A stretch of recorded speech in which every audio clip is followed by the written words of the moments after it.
ನಮ್ಮ ರಾಜ್ಯದ ಹಿರಿಯ ರಾಜಕಾರಣಿಗಳು,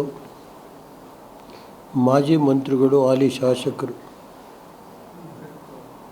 ನನ್ನ ಶಾಮನೂರು ಶಿವಶಂಕರಪ್ಪನ ಸಂಬಂಧ ಕಳೆದ 25 ವರ್ಷದಿಂದ ಅವರಿಗೆ ನನಗೆ ತಂದೆ ಸಮಾನ ಇದ್ದಂಗೆ. ಏಕೆಂದರೆ ನಾನು ಮಂತ್ರಿ ಇದ್ದಂಥ ಕಾಲದಲ್ಲಿ 2004 ಇರ್ಬೋದು, 5 ಇರ್ಬೋದು, 6, 7 ಆ ಟೈಮಲ್ಲಿ ಅವರು ಒಂದು ಕಾಂಗ್ರೆಸ್ ಪಕ್ಷದ ಮುಖಂಡರಿದ್ದರೂ ಸಹ ನನ್ನ ಕಚೇರಿನಲ್ಲಿ ಬಂದು ಟೈಮ್ ಇದ್ದ ಕೂತು ಇದು ಮಾಡಿ ನಮಗೆಲ್ಲ ಮಾರ್ಗದರ್ಶನ ಮಾಡಿದಂಥ ಒಬ್ಬ ಹಿರಿಯ ರಾಜಕಾರಣಿ. ನನ್ನ ಜೀವನದಲ್ಲಿ ಶಾಮನೂರು ಶಿವಶಂಕರಪ್ಪನವರಂತರ ನಾನು ಕಂಡೇ ಇಲ್ಲ. ಅಂಥ ವ್ಯಕ್ತಿತ್ವ ನನಗೆ ಅವರ ಸಂಸ್ಥೆಯಲ್ಲಿ ಯಾವಾಗ ಏನೇ ಹೇಳಿದ್ರು ಮಕ್ಕಳಿಗೆ ವಿದ್ಯಾಭ್ಯಾಸಕ್ಕೆ ಅನುಕೂಲ ಮಾಡಿಕೊಟ್ಟಂಥ ವ್ಯಕ್ತಿನ ನನ್ನ ಜೀವನದಲ್ಲಿ ಮರೆಯೋಕ್ಕಾಗಲ್ಲ. ಎಷ್ಟೋ ಕುಟುಂಬಕ್ಕೆ ಇವತ್ತು ವಿದ್ಯಾದಾನ ಮಾಡಿದ್ದಾರೆ. ಇವತ್ತು ರಾಜ್ಯದಲ್ಲಿ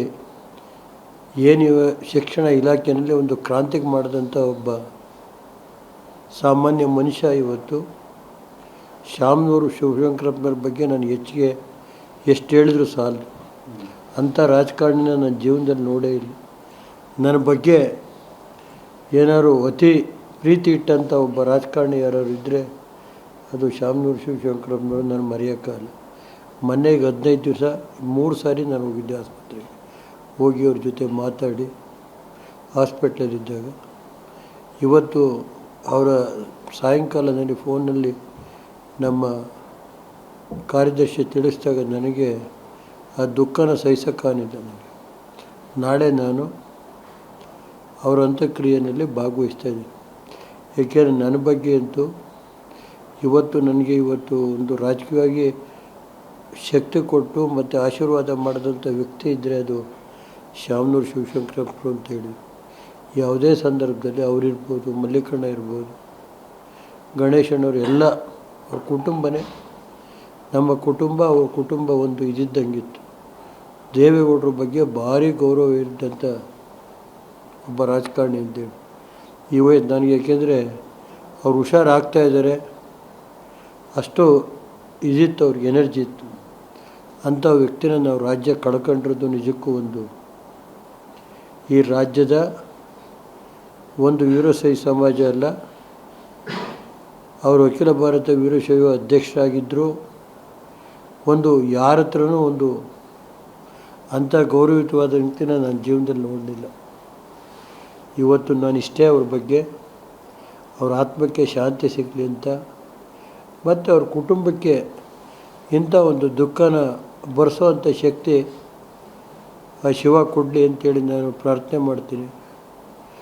ಏಕೆಂದರೆ ನನ್ನ ಬಗ್ಗೆ ಅತಿ ಹೆಚ್ಚು ಪ್ರೀತಿ ಇತ್ತಂಥ ಒಬ್ಬ ಹಿರಿಯರು ಯಾರು ಇದ್ದರೆ ಅದು ಶಾಮನೂರು ಶಿವಶಂಕರಪ್ಪರು ಅಂತ ನನ್ನ ಜೀವನದಲ್ಲಿ ಮರೆಯೋದಿಲ್ಲ. ನಾವು ಅದಕ್ಕೆ ಇವತ್ತು ನನಗೆ ನಾಳೆ ಬೆಳಗ್ಗೆ ನಾನು ಬೆಳಗಾವಿಗೆ ಹೋಗಿ ಅಲ್ಲಿಂದ ದಾವಣಗೆರೆಗೆ ಹೋಗ್ತಾಯಿದ್ದೀನಿ. ನಾನು ಅವರ ಅಂತ್ಯಕ್ರಿಯೆಯಲ್ಲಿ ಭಾಗವಹಿಸಿ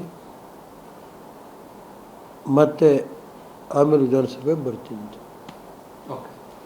ನಮ್ಮ ಎಲ್ಲ ಪತ್ರಿಕಾ ಸ್ನೇಹಿತರು ಇವತ್ತೇನು ಕುಮಾರಸ್ವಾಮಿಯವರು ಈಗಾಗಲೇ ನೋಡಿದೆ ಟಿ ವಿನಲ್ಲಿ. ಅವರು ಸಹ ಅವ್ರ ಬಗ್ಗೆಯೂ ಅಷ್ಟೇ, ನಮ್ಮ ತಂದೆಯರ ಬಗ್ಗೆ ಅಂತೂ ಭಾರಿ ಗೌರವ ಇತ್ತು. ನನ್ನ ಬಗ್ಗೆ ಅಂತೂ ಅವರು ಬೇರೆ ಯಾವುದೇ ಕಾಂಗ್ರೆಸ್ ಕಚೇರಿಗೆ ಹೋಗ್ತಾ ಇರಲಿಲ್ಲ.